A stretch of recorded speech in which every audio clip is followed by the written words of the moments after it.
I thought about doing these as two separate videos, but I can't even separate them apparently. There we go. Jeez.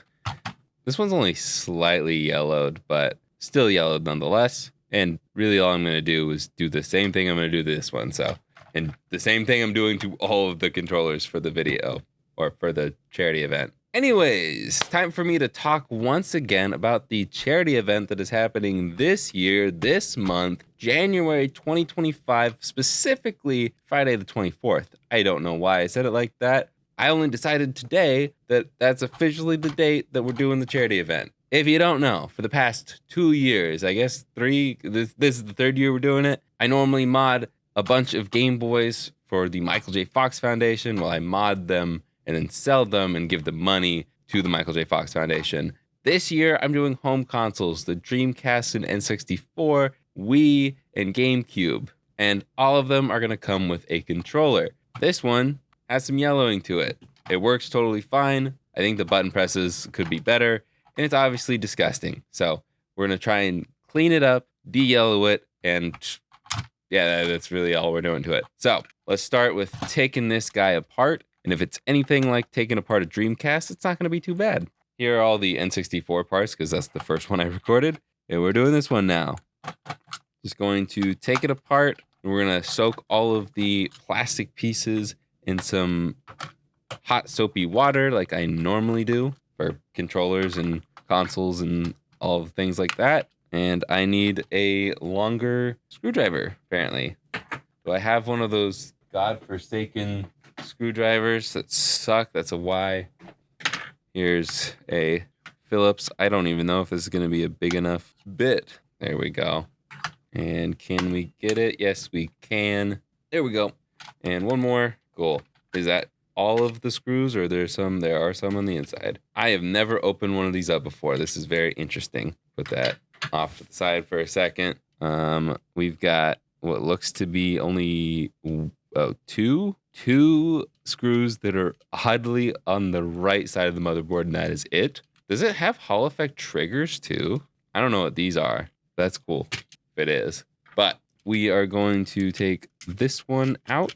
And hopefully these are the same length. I don't want to put them into the pile until I know that they're the same length. I don't think I'm going to be able to do anything about the discoloration of the triggers, but we'll see. And then I guess we got to take these out as well. I don't know if those are the same length as the external ones, so I'll wait a second to put those in the pile.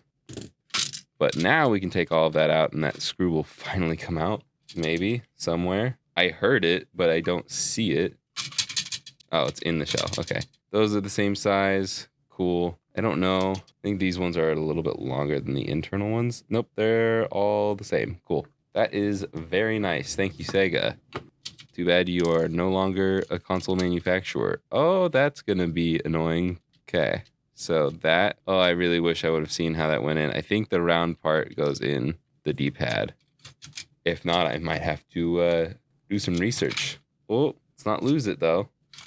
I want to see if this pops off because I think it does. It does. You just got to hold up, pop this tab. Apparently I cannot pop the tab that easily. Dang, that is actually really hard to pop out for some reason. Well, I also don't know how to like slide this out properly at all. I guess if I push on this and then push on the tab. There we go. Man, that's not easy to do, but it's separated. And look, you can see that's the color the shell's supposed to be, and that's how yellow it is. Cool. This is what it's supposed to be on this piece, and it's that color. Cool. I guess you can see better from there to there, but either way, it's probably a little blown out on camera anyways. So, even though we want to de-yellow this, we got to clean it first. So, we are going to put it in with the N64 controller. All of the plastic pieces and the rubber membranes.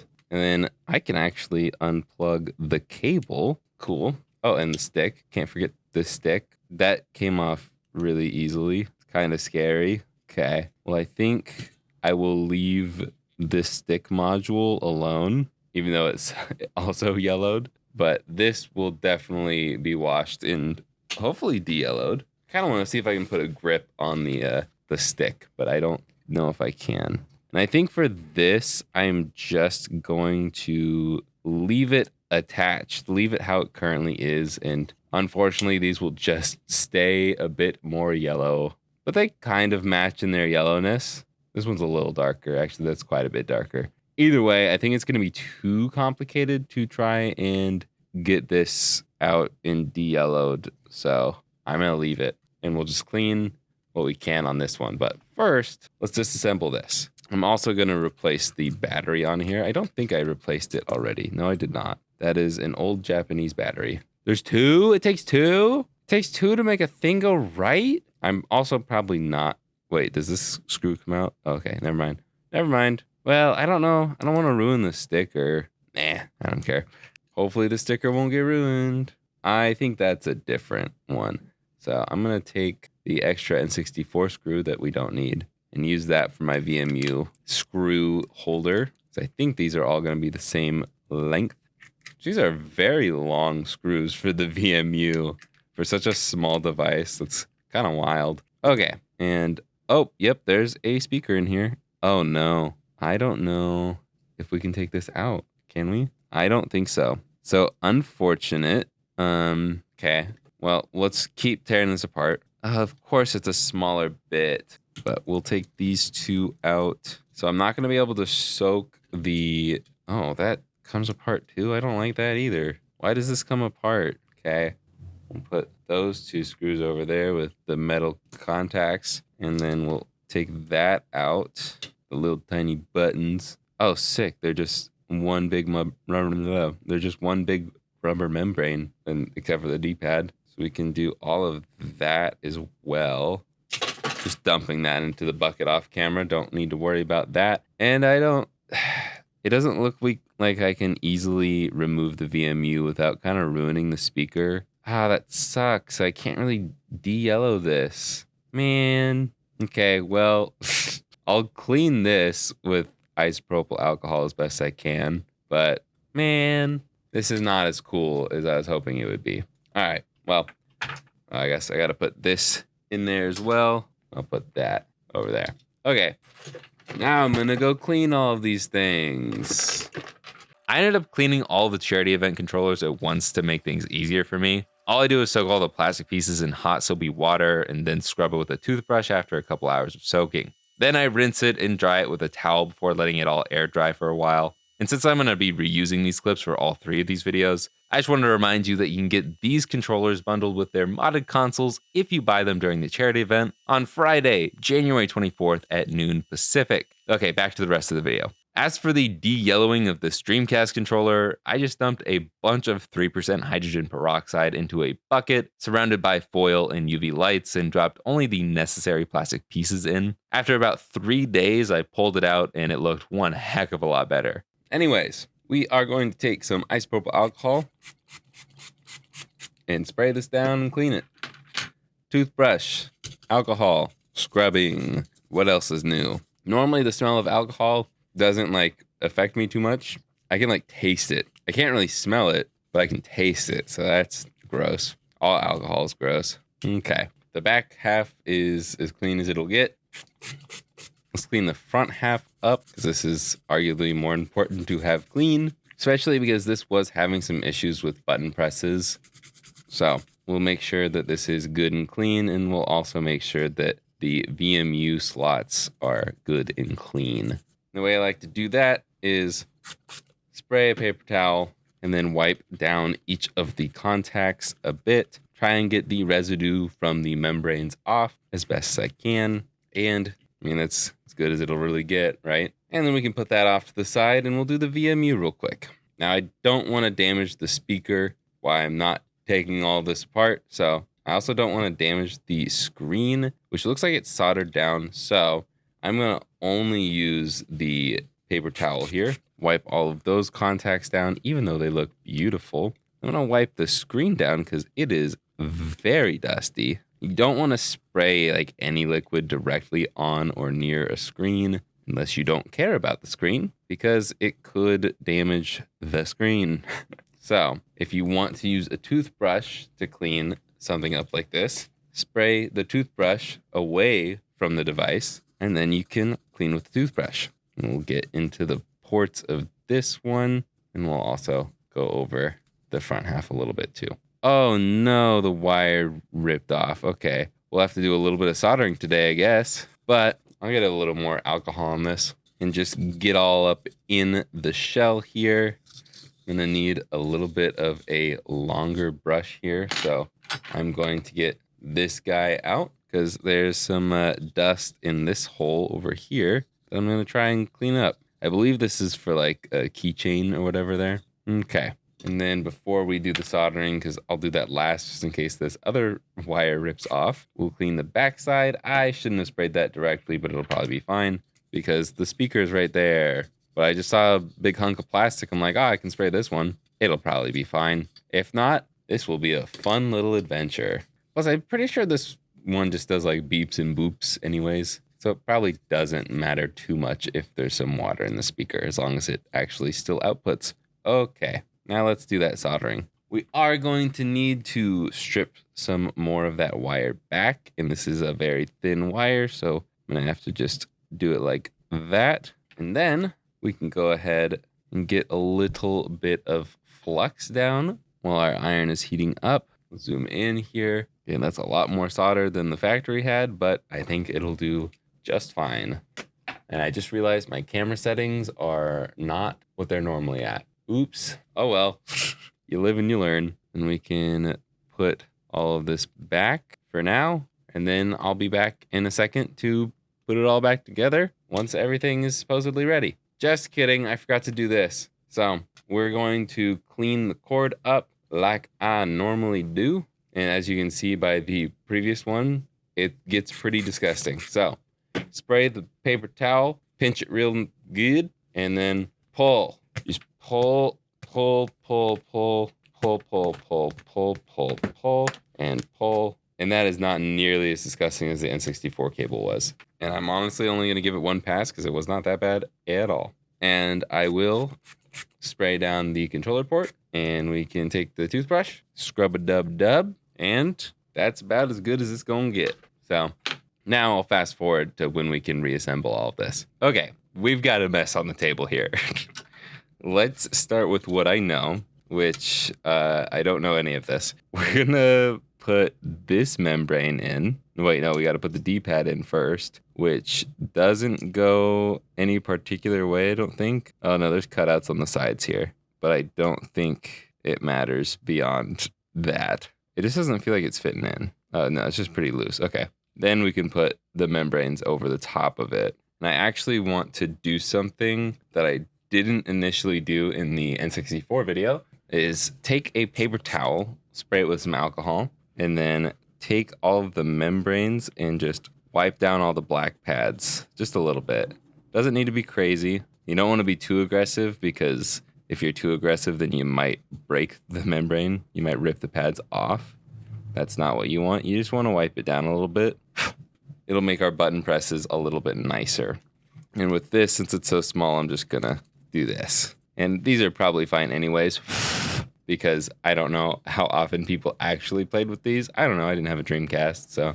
And then I think all we need to do is drop this in. Wasn't there something else? There was some like tiny little piece. I don't think it was this one, but I think maybe it was this. Was that? Oh, is that where the bar goes over the top? Maybe? I don't think that goes there.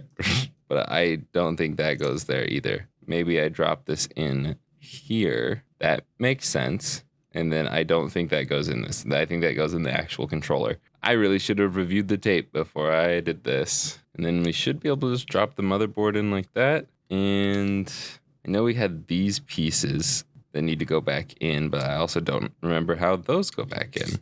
So after reviewing the tape, this definitely goes in somewhere, but it fell out. And so I genuinely don't know where it goes. That seems accurate.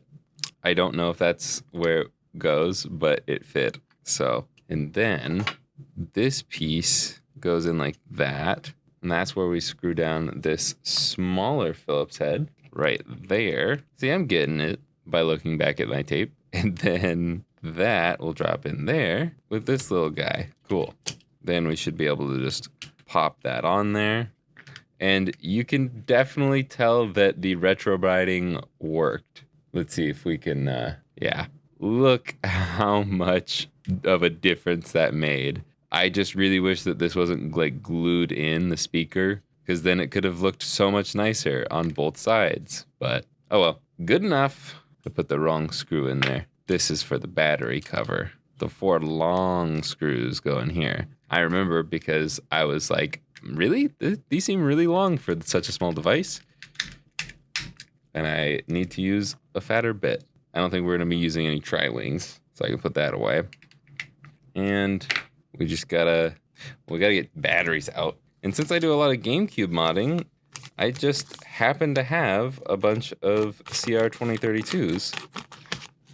So we can drop these in. I'm going to assume that it's going to be negative on the bottom. Yep.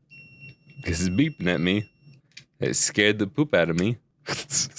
And last screw, there's our VMU. 1991, huh? Surprised it even goes that low. I guess I should 1995. That sounds good. Wait. Oh, no. I thought I could change. Oh, okay, I just have to wait for it to scroll through all the way to 2024. I don't know which one's day and which one's year or month. Okay, it is December 11th, the day I'm recording this, and the time is 3:01. Oh, that's probably, yeah, military time. Okay, 15:01, which it'll probably be 02 any second now, so I'm just gonna wait. Call it good. Okay, we're set up there. How do I turn this off? Sleep. Cool. VMU is done. Now it's time to figure out if I remember how to do the Dreamcast controller. I do know we can slot it in like this. Boom.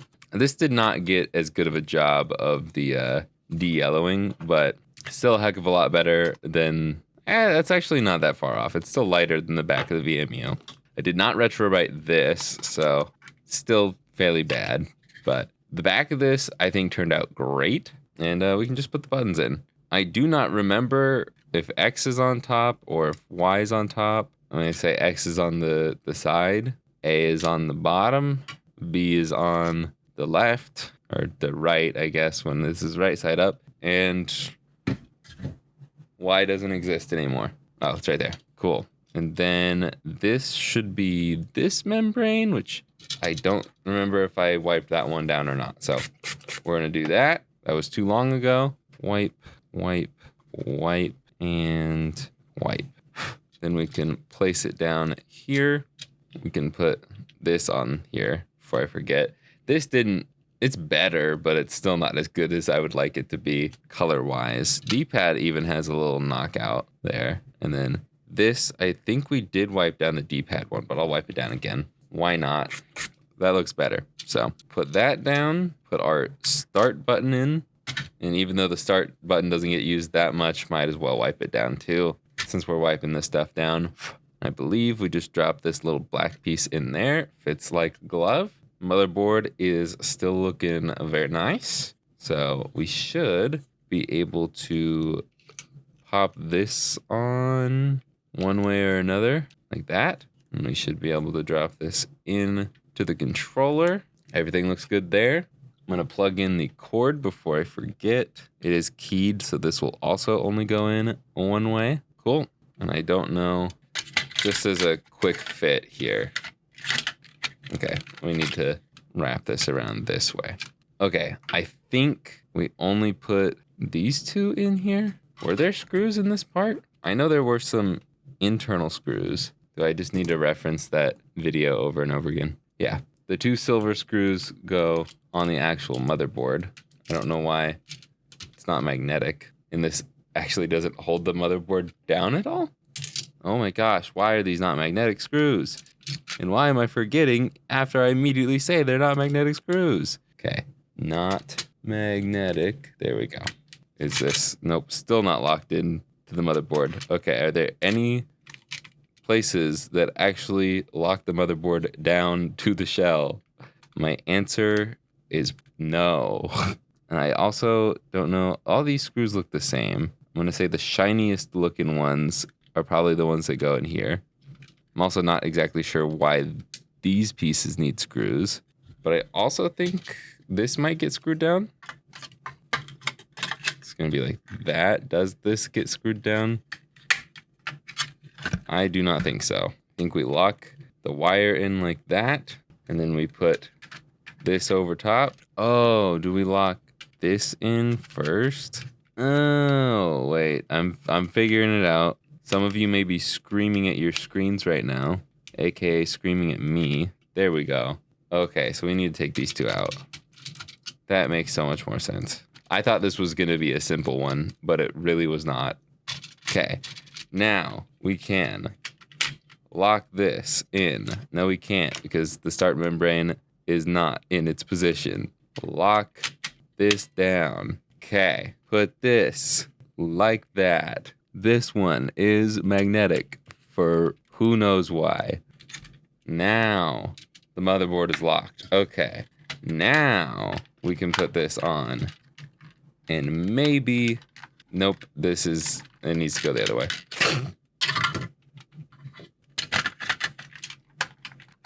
Okay, I swear this ended up facing the same direction. Okay, take it out one more time. There we go. Okay, now we should be able to just put all the rest of the screws in here and call it a day. I have no idea why these screws hate me so much, but they do. Okay, we're locked corner to corner. Please let the rest of this go nice and easy. Oh, we're gonna need the skinny, stupid screw for these. Nice. I forgot about that. Gosh, I hate these screwdrivers so very much. But hey, at least they're magnetic. Okay, we can slot this into place, and I'll see you on the Dreamcast. I do want to check something out first, actually. There. Now you won't be able to tell that it's yellowed on the stick, except for when you move it to the side like that. But hey, you could actually get some grip if you...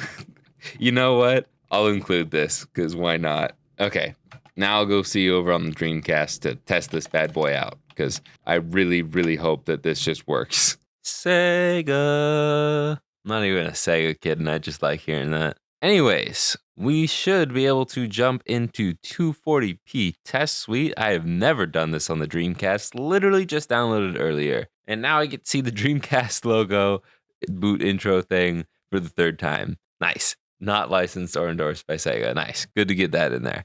240p test suite. Now, I've done this on other consoles before. I've just never done it for the Dreamcast. And I don't really care about testing the video or anything. I just want to test the controller. So if we hit A, it shows up. B, Y, and X. We can hit right, left, down, and up on the D-pad. We can hit the trigger, and it goes all the way up to 255 on both triggers. Nice. And we slowly do it. They both adjust gradually. And for the stick, we can go to the left, 126, 128. Down at the bottom, we get like 127, 128. On the right, we get to 127. And up top, we get to 127. And just in case you're wondering, that grip slides right off of the stick. So I guess I will not leave it on there, unfortunately. I mean, this is me trying to put it back on. It goes on pretty easily, but it also comes off pretty easily.